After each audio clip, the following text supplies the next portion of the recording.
Greenwood, Oklahoma, 1921. The north side of Tulsa was a prosperous community, exclusively black, because Jim Crow laws prohibited Negroes from living in white neighborhoods, where it was said more than 3,000 Ku Klux Klan members resided in the area. At that time, there were countless all-black communities, like Greenwood, scattered throughout the U.S. 60 in Oklahoma Territory alone. Greenwood, however, was the jewel of Negro America. Though white Tulsans called it Little Africa, Booker T. Washington gave it the name we know it as today, Black Wall Street. And it was the wealthiest black community in America, where black men and women came to pursue the American dream. It boasted black-owned banks, pharmacies, grocery stores, movie theaters, restaurants, churches, newspaper publishing, law offices, a bus company, its own school district, where the average student wore a uniform with a suit and tie, a business college, a hospital with an entire black staff, and an internationally acclaimed surgeon. Black millionaires, which Greenwood was known to have had more millionaires residing there than the entire United States combined. And of the only 2 airports in the state of Oklahoma, one of them was for the half-dozen private airplanes owned by its black oil tycoons. To top it off, the minimum wage and living standard of a resident of Black Wall Street far exceeded that of the average white citizen of Tulsa. But on May 30th, 1921, all that changed. Dick Rowland, a shoeshine boy, entered the elevator in the Drexel building to use one of the only few colored bathrooms in downtown Tulsa. On the top floor, Sarah Page, a 17-year-old, a white elevator operator, began operating the elevator when it lurched, causing Rowland to stumble. He bumped into Sarah, and she screamed. Rowland, knowing what Frederick Douglass had penned as the truth with regards to the treatment of black men in America, to be accused was to be convicted, and to be convicted was to be punished.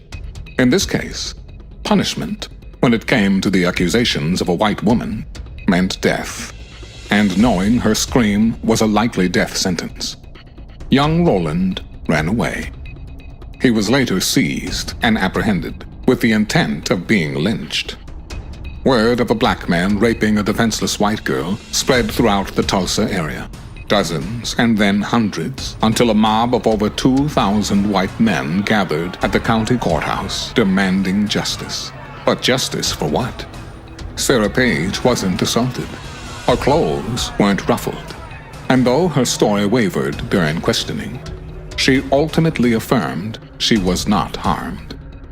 Moreover, she refused to sign a statement saying that she had been raped. But don't let the facts get in the way of a false accusation of a black man who needed to be put in his place at the end of a rope. The Tulsa Tribune reported, "A Negro assaults a white girl. And later, To lynch Negro tonight."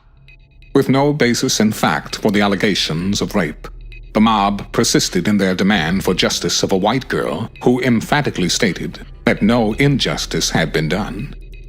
Walter White of the New York Evening Post wrote, Chief of Police John A. Gustafson, Sheriff McCullough, Mayor T.D. Evans, and a number of reputable citizens, among them prominent oil operator, all declared the girl had not been molested, that no attempt at criminal assault had been made.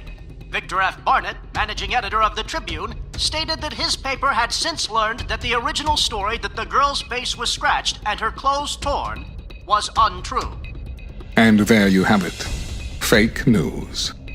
But the damage had already been done, and the wheels were set in motion. Armed black World War I veterans were among the less than 100 members of the Greenwood community who came to prevent another lynching of a black man, as thousands had been lynched since the generation of Reconstruction. A verbal confrontation led to a shot being fired, triggering what would soon become the most bloody racial conflict in American history. Some 500 members of the white mob were armed and deputized by city officials, and those who didn't own weapons looted stores to obtain guns and ammunition along the way. Thousands of angry white men descended upon Little Africa, as a few white families provided sanctuary to those fleeing from violence. Over the course of 24 hours, the mob looted, murdered, and razed the wealthiest black city in America to the ground. Eyewitness testimony stated a dozen or more planes circled the black area, dropping burning turpentine balls over the city of Greenwood and firing bullets at black residents young and old, gunning them down in the streets. It was the first and only time Americans used planes to attack and kill its own citizens, as it destroyed an entire city. Authorities engaged in a concerted effort to prevent help from arriving until considerable damage was done, by cutting off communication requesting help, blocking transportation ways of firefighters and ambulances, and even preventing the Red Cross from coming in earlier to help the injured and terrorized community. As they passed the city's most traveled street, they held both hands high above their heads, their hats in one hand as a token of their submission to the white man's authority. They will not return to the homes they had on Tuesday afternoon, only the heaps of ashes, the angry white man's reprisal for the wrong inflicted on them by the inferior race. Tulsa Tribune. Following the massacre, insurance companies refused to compensate the residents, though the city and its officials were found negligent in preventing it. Decades of silence about the terror, violence, and theft passed. There were no convictions for any of the charges related to the murders or violence. Not one white person was ever held responsible for these crimes, though dozens of black men were indicted for inciting a riot. Government and city officials not only failed to invest and rebuild the once thriving Greenwood community, but blocked efforts to do so, and even actively sought to appropriate their land. The crime wasn't acknowledged by the city or the state of Oklahoma for over 70 years, rarely mentioning it in history books, classrooms, or even in private. Most residents grew into middle age, completely unaware of what had taken place. Even a report detailing the history of Tulsa's fire department from 1897 to 2017 made no mention of the massacre. And on that Memorial Day weekend, June 1st, 1921, Greenwood, Oklahoma, was brought to an abrupt end. Black Wall Street was wiped off the map. 300 African Americans murdered, possibly more. Thousands injured. More than 10,000 left homeless.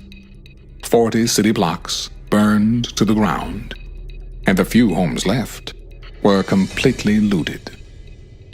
The Tulsa Real Estate Exchange estimated property losses amounting to the equivalent of more than $32 million in today's money. Unbeknownst to most, Tulsa's Black Wall Street wasn't the only black town to be ethnically cleansed in America.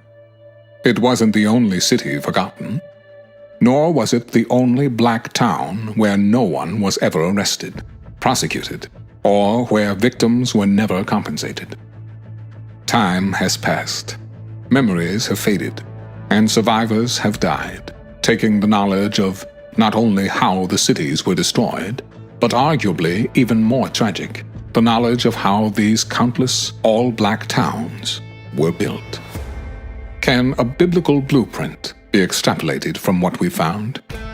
That is indeed our challenge, to cooperate, coordinate, and collaborate in order to turn our desolate neighborhoods into thriving communities and build them up by utilizing the keys to economic and societal development. Let us rediscover, let us reunite, and let us rebuild a new Black Wall Street. blackwallstreetresurrection.com. Coming soon to a hood near you.